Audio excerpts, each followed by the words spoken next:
One of the most important decisions we all need to make at some point in our lives is at what age do we start taking Social Security? Do we start taking it early but get a smaller check? Or do we wait later and get a bigger check for the rest of our lives? And unfortunately, as important as this decision is, many of us are being lied to about how to make it. See this chart here? This is called a Social Security break-even analysis. And you can see that the two lines cross each other at about 78, 79 years old. But that chart that many people use to make their decision off of, that chart is wrong. And it's wrong for a really important reason. So let's jump in and talk about it. So first off, how does Social Security work? If you're 62 years old, do you get the same check as somebody waits till their full retirement age at 67? The answer to that is no. This is what the chart looks like. This is from the Social Security Administration. If we start taking Social Security at 62, we are going to get 70% of the benefit that we would have gotten if we waited to our full retirement age. And you can see at 63, we're going to get 75% of that full retirement age. And then every year that we wait past 67, our Social Security benefit increases by 8% a year until it caps out at 124%. So just using easy math, if your Social Security benefit would have been $1,000 at 67, you'll get $700 a month at 62. And that's going to be adjusted for inflation, but it'll always be 70% of the full retirement age. And likewise, if you wait, instead of getting $1,000 or $700 at 62, you're going to get $1,240. So hopefully that makes sense. The break-even analysis that I showed you earlier has a big flaw in it. We're going to talk about it, but first I need to talk about what the average Social Security check is. And the average Social Security check changes every month, but it's about $2,000 a month. This is according to SSA.gov, which is the Social Security website. And if you plug these numbers into an analyzer and say, hey, instead of getting 0% return on that money, that break-even analysis that I showed you earlier, where the two charts cross, they cross at what was it, like 77 years old? Yeah, 77, 78 years old. It crosses there because it's assuming those early checks that you got no return on that money. So what happens if instead you get a 2% return? You can see instead of those two lines crossing at 77, they're now crossing at about 83 years old. And what that means is until age 83, you would have been happier.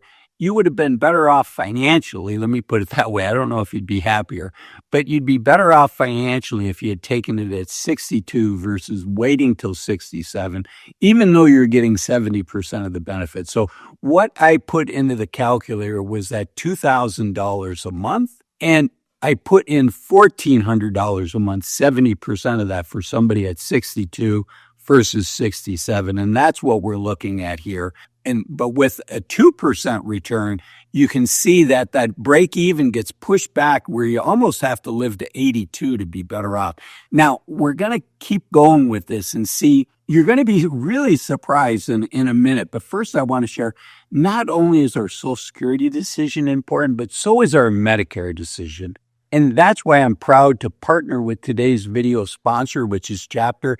They are a Medicare advisor, and it's important that we use a Medicare advisor each year. As I record this, we're in the annual enrollment period, the AEP, which is October 15th to December 7th. And that's when you can look at your Medicare plan and say, am I on the right plan? So whether you're currently on Medicare or you're about to get on Medicare, it's important to use a Medicare advisor. And I agreed to partner with Chapter for 3 reasons. Their services are free to you and I. The second reason is their average client saves $1,100 a year. And the third reason is if you're currently on Medicare and you're on the right plan for you, they're going to tell you that. They're going to say, hey, this is a great plan for you for next year. And that's what I want. I want somebody that has access to the latest information, the best information, that has experts working.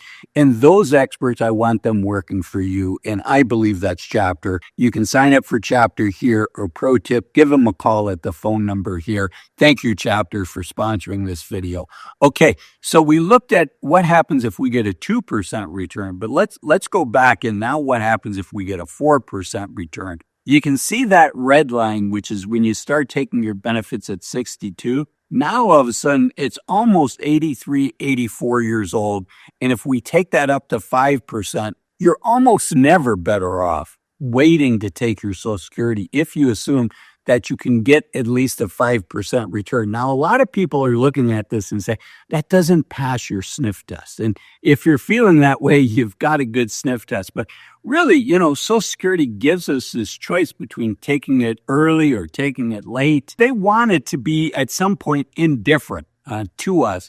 And basically what they're doing is they're investing that money that they would have been paying out to you. You can see here what the rate is on U.S. Treasuries, which a 1 month U.S. Treasury, it's government debt, pays about 4%. It's not a coincidence that at about 4 or 5%, you basically never look and say, I would have been better off waiting till later. And that is because you're using kind of the same math that the Social Security Administration is using to determine those numbers, to determine you only get 70% at 62. So it really comes down to your health and how long you think you're going to live. For instance, in my family, unfortunately, the men on my side of the family, we don't tend to live that long. And so for me, I'm not there yet, but I'm highly likely to give serious thought to taking it early, just because of my family history. Now, my wife's family history is they live a long, long time. And in our case, my wife's Social Security benefit and mine are going to be about the same. So I don't have to worry about setting her up, because sometimes spouses will say, I'll go on my other spouse's Social Security record and get their benefits off of that. So, and that's a separate subject to dive into.